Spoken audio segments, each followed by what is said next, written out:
प्रणाम बुआ जी। आज हम चर्चा कर रहे हैं श्रीमती उमा उपाध्याय जी से। श्रीमती उमा उपाध्याय एक परामर्श केंद्र में बतौर काउंसलर के रूप में कार्यरत हैं और अपने विवेक से निर्णय लेकर कई घरों को बिगड़ते हुए बचाया है। तो परामर्श केंद्र में किस तरह के मसलों को हल करते हैं और कैसे करते हैं? पहले तो आपको नमस्कार करूं क्योंकि इस वक्त आप मेरी बॉस बनी हैं, तो नमस्कार द्विवेदी मैडम। अब आपने जो प्रश्न तो बहुत अच्छा उठाया, क्योंकि आज के समाज के ज्वलंत उदाहरण ये हैं कि परिवार इतने टूट रहे हैं, इतने झगड़े हो रहे हैं, इतने फसाद हो रहे हैं कि महिलाएं इतनी परेशान हैं कि उनकी समस्याओं को सुलझाने के लिए गवर्नमेंट ने एक पुलिस परिवार परामर्श केंद्र खोला और रजिस्टर्ड संस्था है और उसमें पारिवारिक मसले ही सुलझाए जाते हैं, जैसे सास बहू, देवरानी जिठानी, ननंद भौजाई, भाई बहन, माँ बेटी, ऐसे पारिवारिक झगड़े जो होते हैं वो कभी कभी छोटे से होने के बाद भी इतना बड़ा रूप ले लेते हैं कि महिलाओं को तलाक तक की नौबत आ जाती है।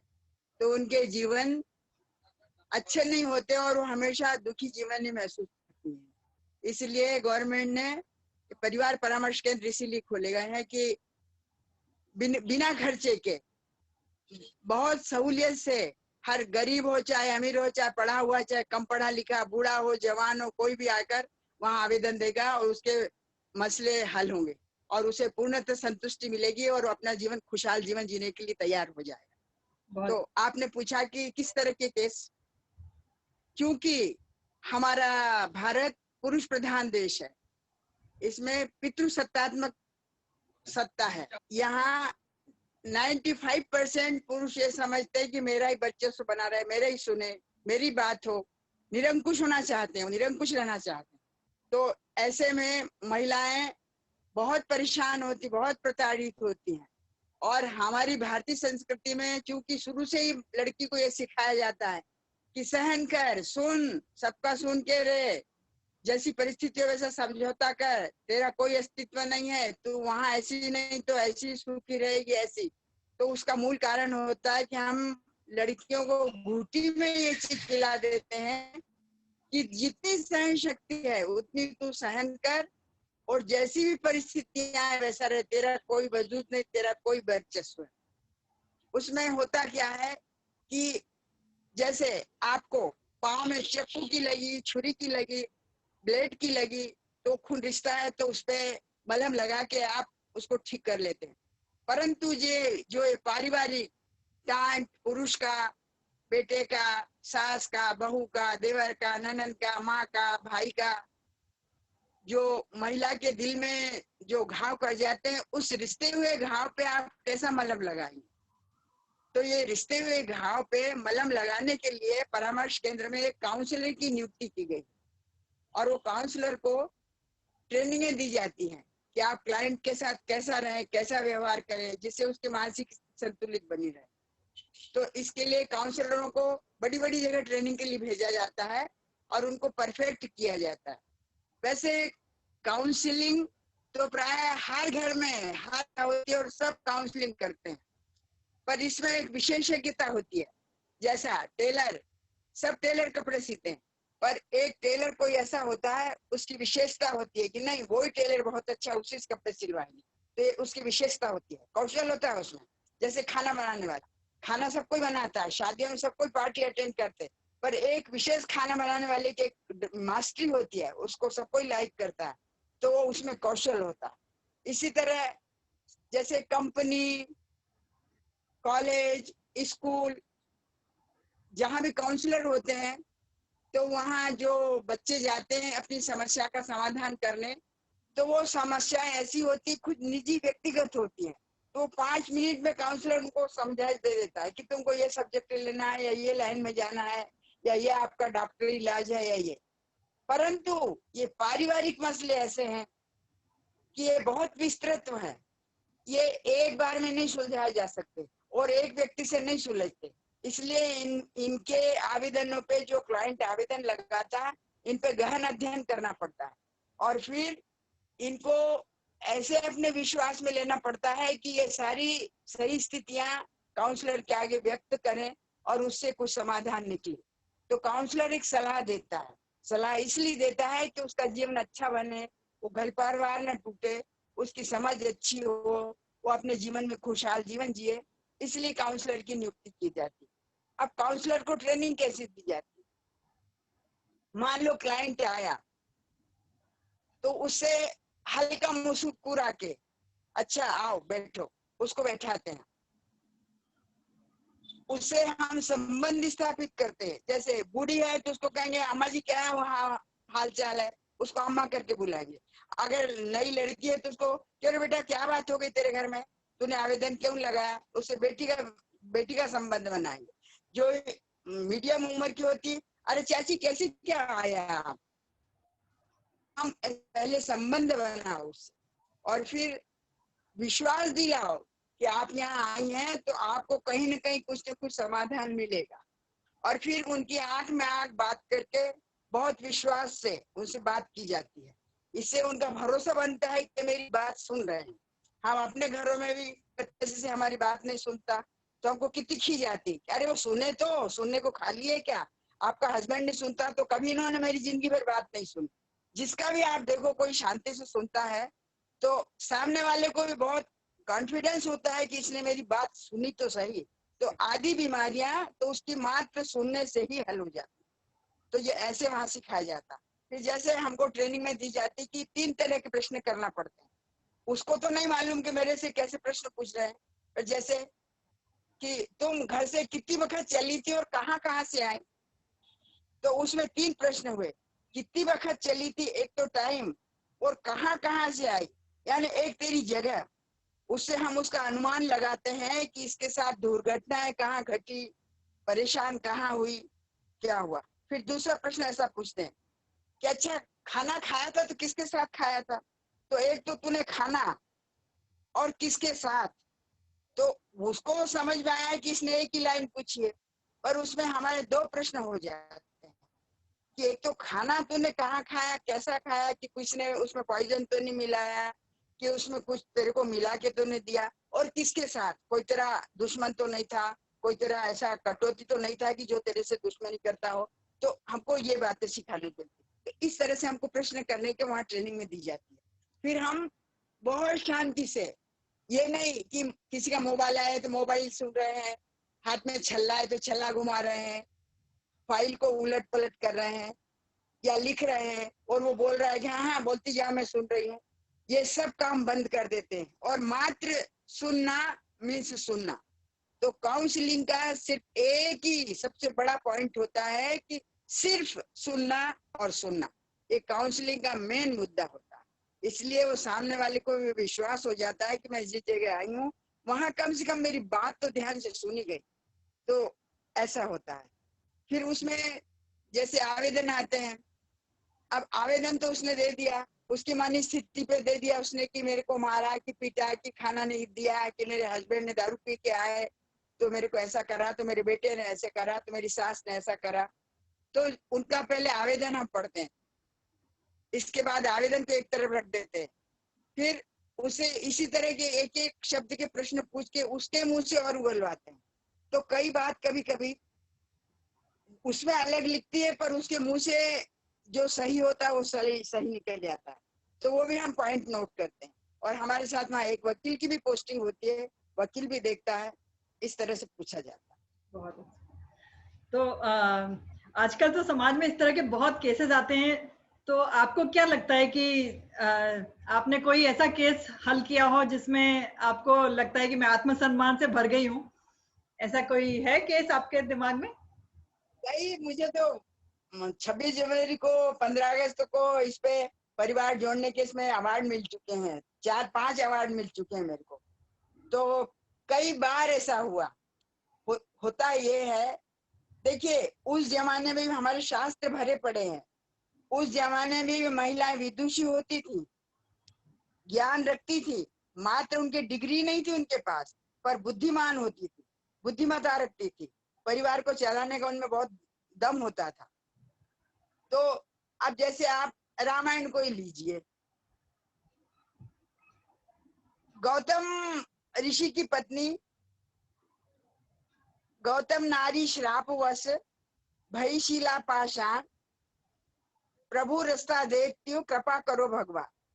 ये उसका कोई दोष नहीं था, इंद्र ने उसके साथ बलात्कार किया क्योंकि वो अदिति सुंदर थी। तो ये उस जमाने में भी होता था, ऐसा नहीं कि इस जमाने में हो रहा है, उस जमाने में भी होता था। और गौतम ऋषि ने उसको पत्थर की तरह, यानी कि तो मेरे लिए बेकार हो गई, शिला नहीं बनी वो, पर उसको इतना अपनी नजरों से निगलेक्ट कर दिया कि वो पत्थर की तरह पड़ी रहे, तू कहीं भी जा कहीं भी। तो उसने भगवान से लगी कि भगवान तुम आओ मेरी रक्षा करो। वो तो निर्दोष थी, उसका तो कोई दोष नहीं था, पर गौतम ऋषि ने तो उसको श्राप दे दिया। तो जब भगवान आए, उन्होंने कृपा करी, जब उसका उद्धार हुआ। दूसरा पॉइंट देखिए, रावण ने सीता जी को हरण करा। क्यों हरण करा? मात्र उनकी खूबसूरती थी, उनमें लावण्य था, और अकेली थी। आज भी अकेली लड़कियों को, अकेली महिलाएं कहीं सुरक्षित नहीं है, आज भी नहीं है कहीं। रावण जैसे कई रावण घूमते हैं, तो वो हरण कर लेते हैं। तो उधर का पक्ष देखिए, उनको लंका में जाके उनकी पत्नी सलाह देती है कि सीता देव राम कहूँ अहितन होत तुम्हार। मैं तुमको बोल रही हूँ कि जिसकी पत्नी जिसको दे दो, इसमें अहित नहीं है, तुम्हारा ही हित है, उसकी पत्नी उसके सुपुर्द कर दो। तो महिलाएं इतनी होशियार भी थी कि अपने आदमी को सही रास्ते पे लाने की भरपूर कोशिश भी करती। महाभारत देखिए, द्रौपदी का चीरहरण क्यों हुआ? क्योंकि मात्र एक ही शब्द तो द्रौपदी ने बोला था कि अंधे के अंधे ही हुए। ये एक शब्द ने कितना बड़ा भयंकर रूप धारण कर लिया कि उसको अर्धनग्न होने की कोशिश की गई। वो भी तो पुरुषों ने किया। पुरुष का अहम टकराया कि तूने मेरे को ऐसा क्यों कहा, इसलिए मैं तेरी बेइज्जती करता हूँ। तो उसमें पुरुष का अहम तो टकराया। तो हमारे भारत में 95% महिलाएं पीड़ित होती हैं और 5% पुरुष ही अपना वर्चस्व बना के रखते हैं, चाहे वो बेटा हो, चाहे पुत्र, चाहे काका हो, भतीजा हो, मामा हो, भांजा हो, पति हो, सास हो, ससुर, जो भी। पुरुष अपना वर्चस्व खोने के लिए तैयार नहीं, उसको कोई ने कुछ कहना, निरंकुश रहना जीवन पसंद करता है, और मात्र इसीलिए अधिकांश झगड़े झंटे होते हैं। सही बात, बिल्कुल सही बताया आपने। तो कोई भी किसी को भी तलाक देता है, फिर अगर तलाक हो जाता है तो दूसरा विवाह करता है। तो अभी दूसरा विवाह करने में उसको क्या गारंटी है कि उसका दूसरा विवाह भी सफल होगा?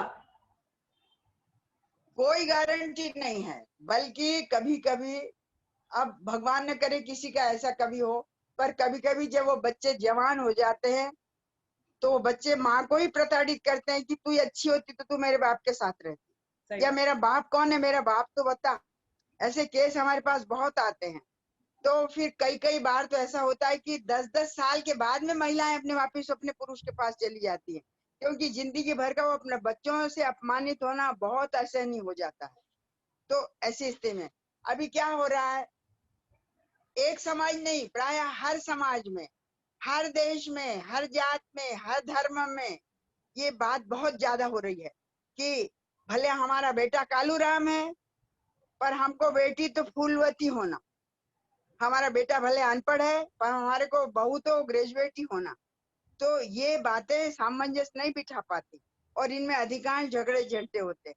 क्या होता है, प्राइवेट कंपनियों में, छोटी छोटी कंपनियों में लड़कियों की यूं भी कमी है।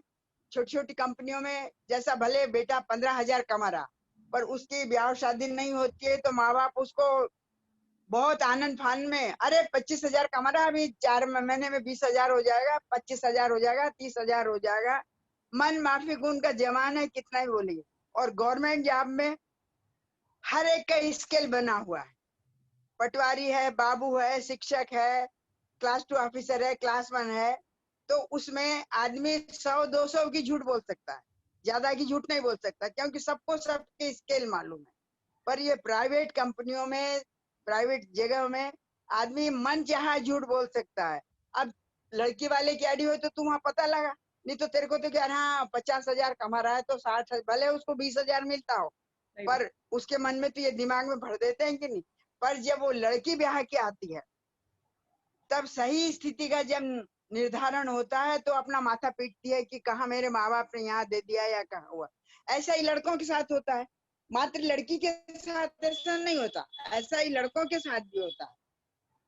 जब लड़कों को कई लड़कियों के नई विवाह संबंध होते, कई कारण होते हैं, कुछ उनमें देखने करने में कुछ अच्छी नहीं होती, तो कहीं पढ़ाई में कमजोर होती, तो माँ बाप की स्थिति अच्छी नहीं होती, तो सपने दिखाते हैं, अरे मेरी लड़की तो इतनी गुणी है, देखने की चंद्रकला है, तो उसमें सर्वगुण संपन्न है, तो आपके घर में आएगी तो उजाला कर देगी, आपको कोई चिंता ही करने की बात नहीं, एम्ब्रॉयडरी करी हुई है, सिलाई करी हुई है, ब्यूटी पार्लर है, सारा काम उसको आता है।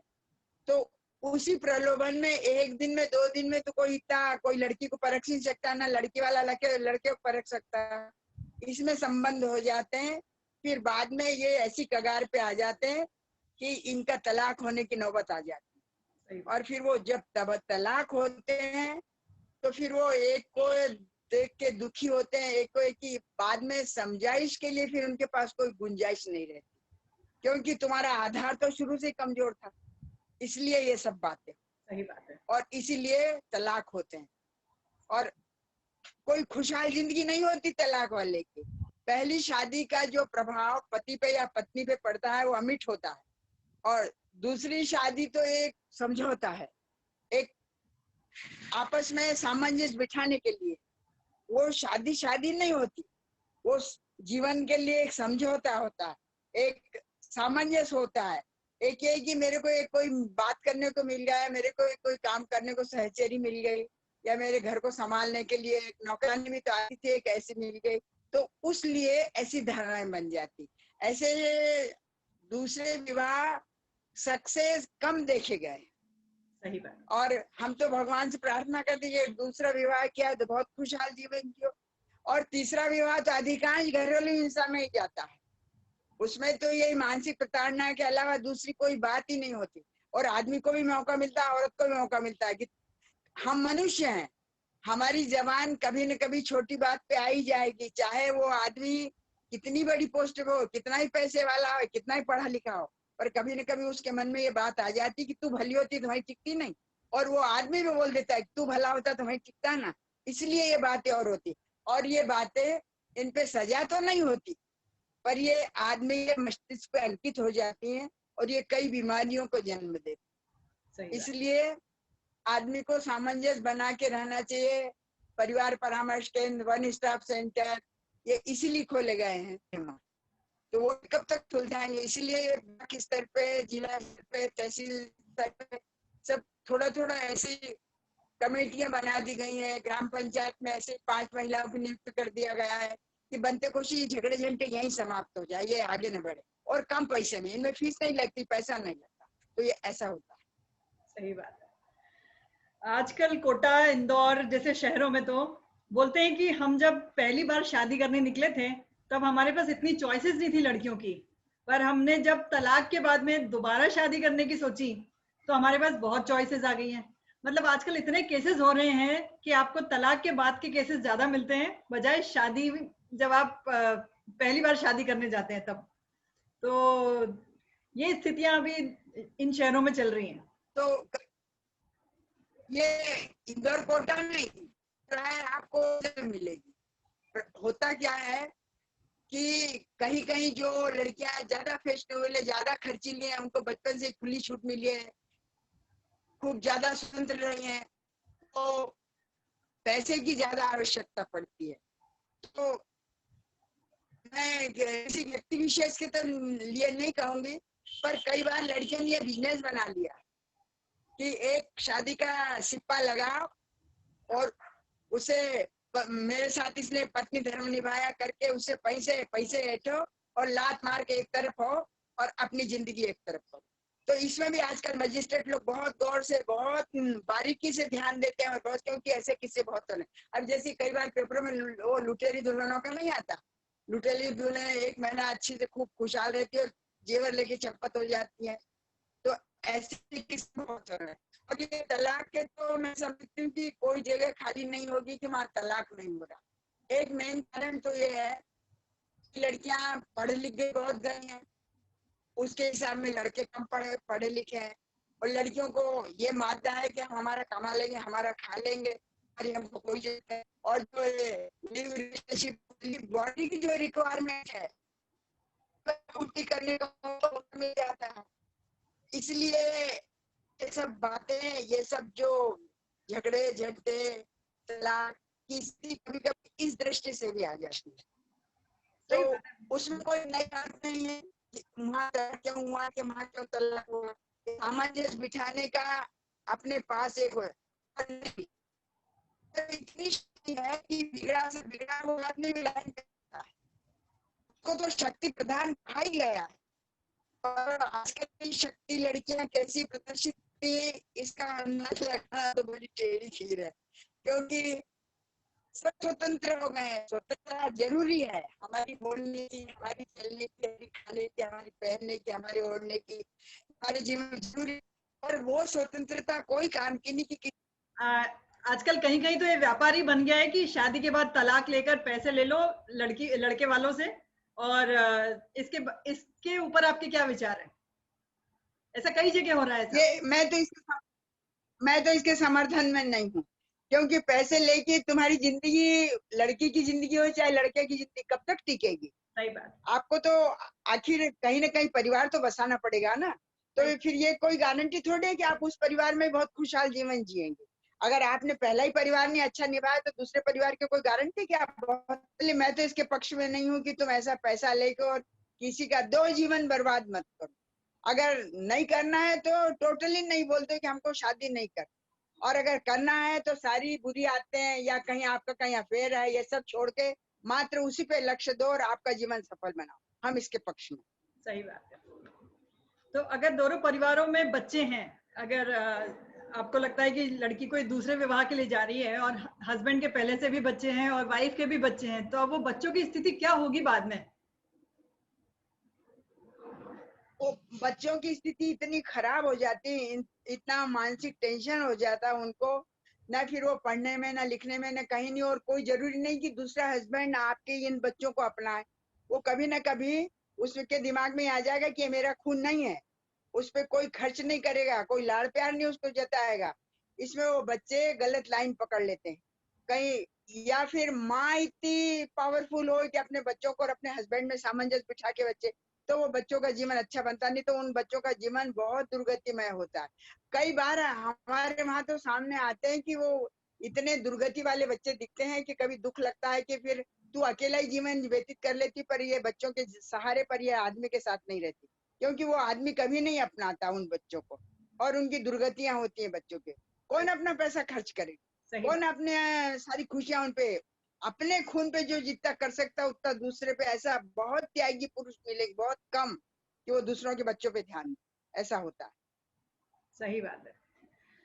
तो रखो, अपन खुद व्यवस्थित रहो तो आगे समाज अच्छा बनेगा, परिवार अच्छा बनेगा और आपके बच्चों का जीवन भी अच्छा बनेगा। सही बात। इसी की सार्थकता को लिए हुए आज की चर्चा हुई। बिल्कुल बुआ जी, ठीक है, बहुत अच्छा लगा। मिलेंगे। आप देख रहे हैं इंस्पिरेशन स्थान। इस वीडियो को लाइक और शेयर करें और अपने कमेंट्स देना न भूलें। धन्यवाद।